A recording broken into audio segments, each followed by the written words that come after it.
May peso naman po tayo sa rami. Sa paggawa ng mabuti. Yan ang layuning pinili ng Diyos at sa pamamagitan ng Kristo Jesus.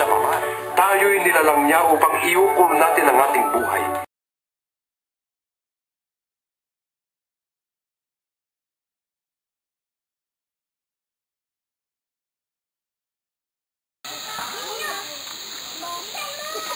Anong natutuhan mong lesson kanina? Audio Bible.